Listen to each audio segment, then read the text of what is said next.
Good morning and welcome to your Farm and Home Show. I'm Kristi Shive, and this morning we're visiting with Dr. Courtney Luecking. The dog days of summer are here, and the combination of heat and efforts to keep your children occupied and fed may leave you feeling like you are headed for a meltdown. And today, Dr. Luecking is here with several no heat or low heat ideas to help keep you physically and mentally cool while feeding your family. Hey, Courtney. Hi, Kristi. How are you? I am good. It's so great to have you on the show today. Courtney, what suggestions do you have for keeping us cool in the kitchen? Well, first, let's start with maybe the most obvious. It's hot out. So, what are we doing in our kitchen that might be making it even physically hotter? And our baking or cooking processes might be heating up the kitchen. So, think about, are we typically baking? Our oven is actually a significant contributor of heat in our kitchen. And so if in the winter it's great, but in the summer we might want to take a step back and find alternative ways to cook. So limit the number of times a week that you use the oven and instead opt for the microwave or maybe an outdoor grill or quick stovetop methods. This might even actually help save on your electric bill if your air conditioning is running a bit more.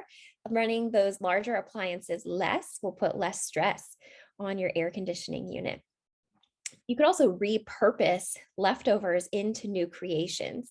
This will reduce the amount of time that needs to be spent cooking, and perhaps you might be able to avoid some of those options that would heat up your kitchen.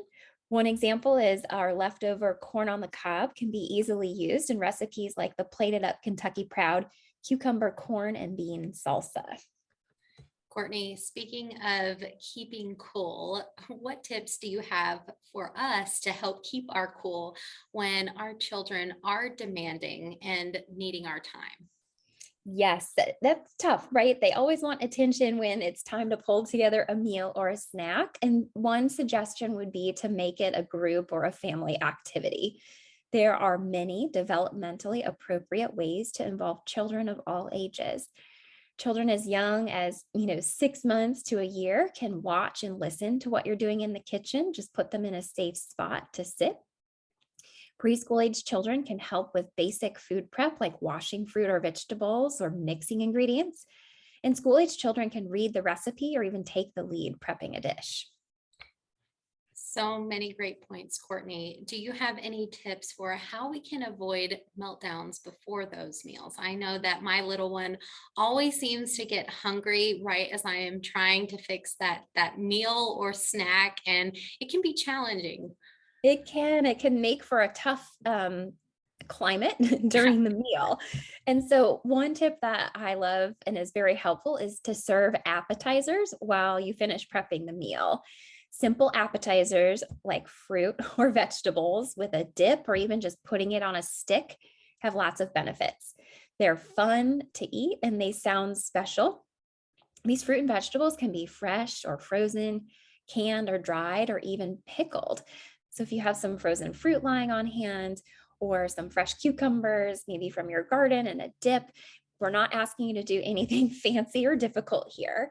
But what this does is buy you time to finish prepping the meal. It's also going to boost fruit and vegetable intake and avoid that hanger phase. And children might be more willing to try some of these less familiar, less favorite fruits and vegetables when they're a little bit hungry, but not hangry.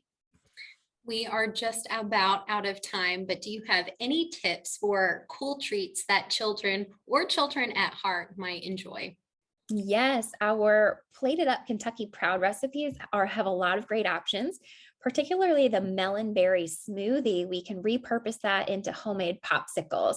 So even if you just have a cup and popsicle sticks or even a popsicle mold, you can easily enjoy a healthy, tasty frozen treat. Or just pop some of your favorite fruit in the freezer. Grapes or blueberries are easy and inexpensive and can cool you down on a hot day. Dr. Luking, thank you so much for being with us today. Thank you for joining us today on the Farm and Home Show, and we'll see you next time.